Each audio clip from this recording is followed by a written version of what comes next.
Miro o ausente, aos outros companheiros da equipe, ao professor Luciano Ribeiro, a todos vocês, queridos amigos ouvintes.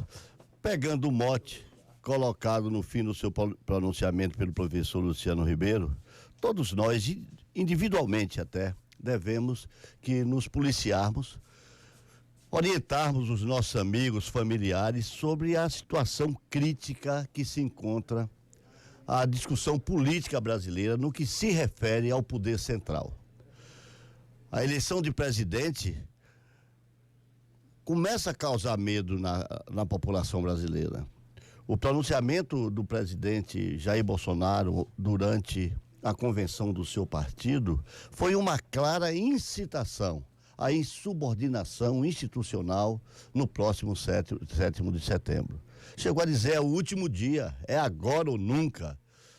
Quer dizer, numa vontade explícita de levantar aqueles que o seguem de forma do desrespeito.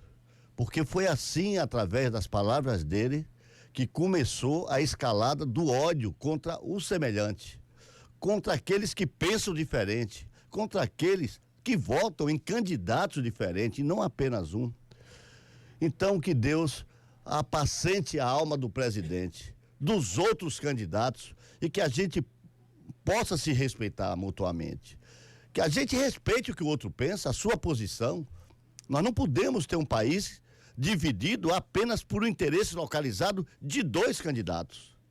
Eles são bem menores do que a população brasileira, bem menores do que o bom senso que deve prevalecer com quem dirige, com quem lidera, e nós não podemos cegamente seguir quem dissemina o ódio, a divisão do país. Seja ele quem for, de qual lado for, de qual ideologia pertençam. Mas não pode fazer do país uma praça de guerra para atender exclusivamente o interesse eleitoreiro do momento. Eles passarão e nós ficaremos, nós a população. O que não pode é que alguns pereçam pelo ódio, pela briga de rua, pela falta de respeito com as famílias. Quem quer o bem da família, quem quer a unidade da família, não pode professar a divisão, disseminando o ódio exacerbado para levar uns contra os outros. Amar a família não é guerrear contra os irmãos, é preservar a paz. E compete isso ao presidente, ao seu antagonista, a todos que disputam a eleição. Digo e repito, como faço em todas as oportunidades que posso: não se apaixonem por políticos, porque nenhum deles merece nem a paixão nem o ódio.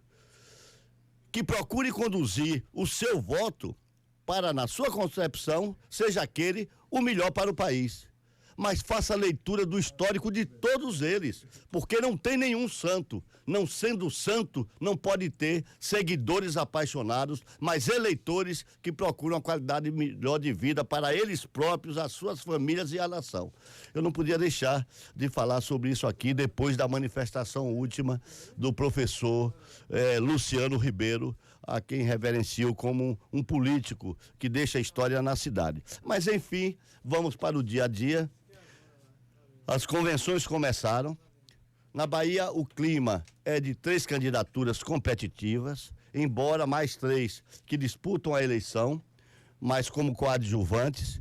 E o que nós temos é uma eleição que, embora tenha um candidato com uma preferência de votos muito maior do que os demais, conforme indicam as pesquisas, isso não quer dizer que a eleição é definitiva. O que se vislumbrava como uma eleição de primeiro turno, de forma insofismável aqui na Bahia, o cenário já começa a mudar um pouco para uma provável eleição de segundo turno, porque o candidato de terceira via, vamos dizer assim, o João Roma, ele está se alimentando de descontentes com um lado e com o outro. Além dos votos natos de Bolsonaro, do presidente Bolsonaro, do qual ele é seguidor, é do mesmo partido, mesmo agrupamento político, é que ele possa avançar mais um pouco, possa chegar, porque eu não tenho uma pesquisa em mãos para dizer isso, mas aquelas já apresentadas, que ele pode avançar e chegar até 15%. Pode chegar, o que isso faz com que a gente vislumbre mesmo a possibilidade de um segundo turno, porque nós teremos mudanças no quadro que aí está. Eu sempre digo que uma liderança forte, como temos duas lideranças fortes no país, cada qual do seu modo, Bolsonaro e Lula, eles levam a influência daquilo que pregam para aqueles que o seguem. E efetivamente que os votos de Roma não serão os votos de Roma, serão do Papa de Roma, que é Bolsonaro, líder de João Roma aqui na Bahia. Ao passo que Lula, ao levantar o braço de Jerônimo a primeira vez, já deu uma sacudida na candidatura dele.